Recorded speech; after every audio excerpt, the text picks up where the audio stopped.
Szeretettel köszöntök mindenkit! Ebben a videóban nemzetközi példákon keresztül nézzük meg azt, hogy hogyan használják ki a csalók az érzelmeinket arra, hogy átverjenek bennünket. Itt most konkrétan azt fogjuk megnézni, hogy milyen adathalász és pénzlopási kísérletek történhetnek negatív érzelmek felkeltésével.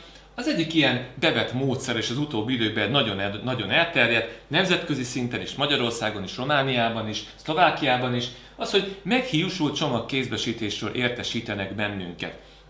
Tehát ezt a világon mindenhol alkalmazzák a csalók. Amikor ilyen meghiúsult kézbesítésről szóló üzenetet kapunk, azonnal gyanakodjunk. Főleg amikor az ember nem számít csomagra, mert nem is rendelt semmit.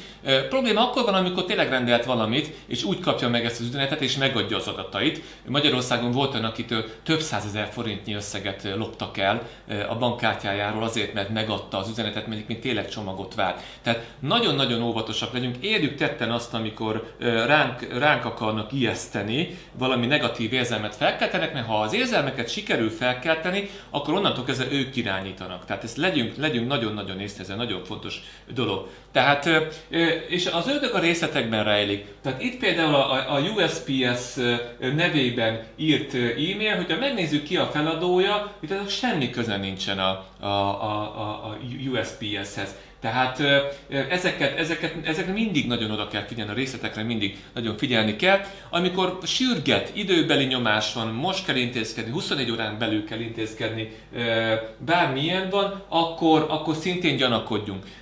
Nézzük meg, tehát itt például az állítólagos adatainkat ugye frissíteni kell, egyeztetni kell.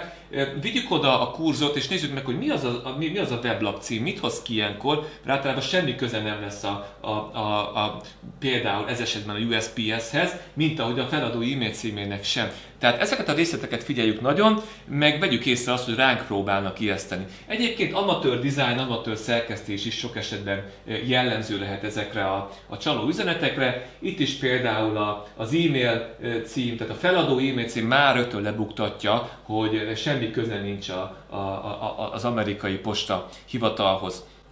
Ugyanez a példa megint a USPS kapcsán, itt például egy teljesen más e-mail címről érkezik az üzenet. Itt is ugye arról szól, hogy úton van a csomagunk. Itt nagyon érdekes, hogy olyan megszólítás, hogy hello. Így biztos, hogy nem fog minket megszólítani egy hivatalos e-mail, hivatalos levél, tehát már ezzel lebuktatja magát a feladó. Tehát ezeket az apró jeleket mindig figyelni kell. És egyébként itt is 72 órán belül kell intézkedni. Ilyenkor, amikor sürget, az megint egy jel arra, hogy valószínűleg itt átverésről lesz szó. Megpróbálták kézbesíteni a csomagunkat, nem volt senki elérhető, valószínűleg a csomag maga sem, mert ugye nem rendeltünk semmit, de megint ránk ijeszt, egy gyanús linkre kellene kattintani, a nem létező csomagunkért senki rá ne kattintson ilyenekre. Ugyanez a példa mindenféle cég nevében jön, gyanús üzenetek, tehát ez egy bevett csalási forma. A következő ilyen trükk, amikor nem csomagkézbesítés hiúsul meg, ez is ugye negatív érzelem, félelmet kell ránk ijeszt, hanem e-mail kézbesítések. Az, hogy csinálják, azt majd mindjárt látjuk, hogy milyen amikor meghiúsul egy e-mail kézbesítése. Itt egy gyanús e-mail címről kaptunk üzenetet, hogyha meg akarjuk nézni a gyanús e-mail címről érkezett üzenetet, ne akarjuk megnézni, akkor ugye ide kell kattintani. Annyit maximum megtehetünk csak a poén kedvéért, hogy a kurzort oda visszük, és akkor vajon milyen URL-t ír ki, hova próbálnak minket a csalók elcsalogatni. Itt is egy az egyben ugyanez a kategória. Maradunk a meghiúsult kategóriáknál, most nem e-mail, meg nem csomag kézbesítés hiúsult meg, hanem vásárlások és számlabefizetések, ez is bevett kategória, amikor valamit vásároltunk, amúgy sose, és nem fizettünk valami után számlát. Gyanús az, hogy váratlanul jön, tehát nem vásároltunk ott semmit, akkor hogy? Nem rendeltünk csomagot, akkor hogy? Tehát ezekre mindig nagyon figyeljünk oda, amikor ilyen dolgokat kapunk. A feladó e-mail címét betűről ellenőrizni kell, itt most ez sajnos nem látszik, illetve a linket azt, hogy hova akar minket elvinni, de nem kell rákattintani. Itt is amúgy helyesírási hibák is lebuktató jelek lehetnek. Itt nem létező vásárlásról az Apple nevében kaptunk egy számlát, egy hamis számlát, amikor ilyeneket kapunk, azonnal gyanakodjunk, főleg, hogyha nem vásároltunk semmit, hogy ugyan miért kell nekünk itt bármit befizetni. Nagyon érdekes, hogy nem szerepel a nevünk sehol a számlán vevőként, tehát szabálytalan már eleve a kiállítása. Nincs semmilyen személyes megszólítás, akkor kinek címzik mégis a számlát. Tehát ezeket a részleteket kell végig gondolni, és ne dőljünk be annak, hogy nekünk valamit ki kell fizetni, és egyébként hibás karaktereket is tartalmaz, tehát ha semmi más nem, akkor ez a rész lebuktathatja a küldőket. Itt valami turpisság van, tehát egy hivatalos Apple e-mailben nem lesznek ilyen karakterek a végén, ez is biztos. Amikor az O2-tól semmit nem vásároltunk, de mégis fizetni kell, SMS kapunk róla, akkor megint gyanakodjunk. Mennyire életszerű az, hogy valamit be kell fizetnünk, amikor nem vettünk ott semmit. Ugyanez igaz itt a bankkártya fizetés meghiúsulásáról. Itt is csak azokat tudom elmondani, mint az előbb, hogy mit kell megfigyelni. Ez egy borzasztó dizájnnal elkészített csaló e-mail, a PayPal nevében küldték, itt valami borzasztó e-mail cím látszik, tehát az ember fogja a fejét, hogyha ez van, és akkor befizetés történt, de valójában nem fizettünk be semmit. Tehát szokatlan már önmagában a megszólítás hello customer, ilyen megszólítást nem fog írni, tehát nem hivatalos, nem névre szóló, tehát az is gyanús. A feladó ugye az a több mint gyanús, azt szintén mondtam, és hogyha nem fizettünk egyébként semmit, akkor miért kapunk ilyet, tehát ezeket gondoljuk szépen végig.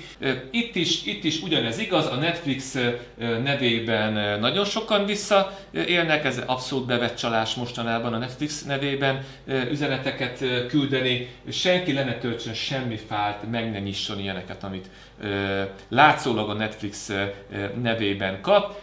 Itt is a Netflix nevében Hi Dear megszólítással. Elhiszem, hogy nagyon szeret minket a Netflix, mi is szeretjük őt, de azért nem ilyen megszólítással szokott nekünk üzenetet küldeni. Senki erre rá ne kattintson, meg kell nézni az e-mail címet, honnan érkezett valójában, valószínűleg nem hivatalos e-mail címről, és hogy hova akar minket vinni ez a link, tehát nagyon-nagyon óvatosan ezekkel az üzenetekkel. Mik a gyanús jelek és mik a jó tanácsok ebben az esetben is? Amikor valami ránk ijeszt, akkor azonnal gyanakodjunk, amikor nem kaptunk meg valamit, amit egyébként nem is rendeltünk meg, nem fizettünk ki valamit, amit nem is vettünk, egyébként érzelmeket kelt, kritikai érzéket akarja kikapcsolni az ijesztgetéssel.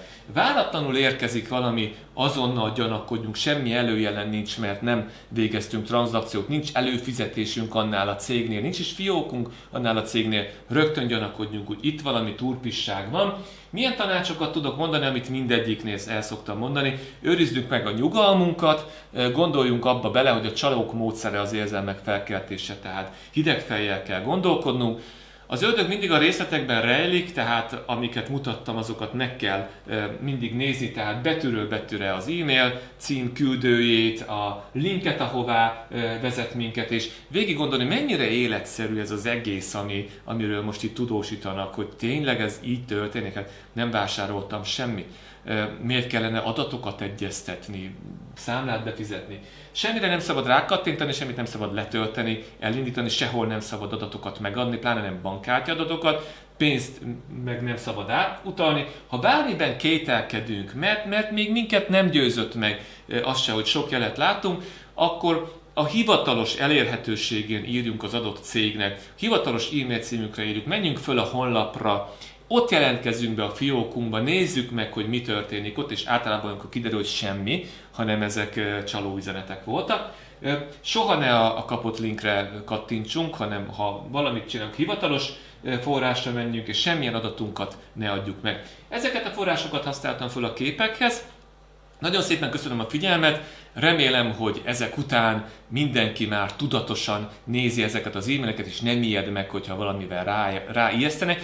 Hozzá kell tennem, hogy az esetek egy részében valós lehet a figyelmeztetés, de az tényleg hivatalos e-mail címről jön, hivatalos elérhetőségekkel, egész más megszólítással és a többi. Mindenkinek kellemes médiadetektíveskedést kívánok!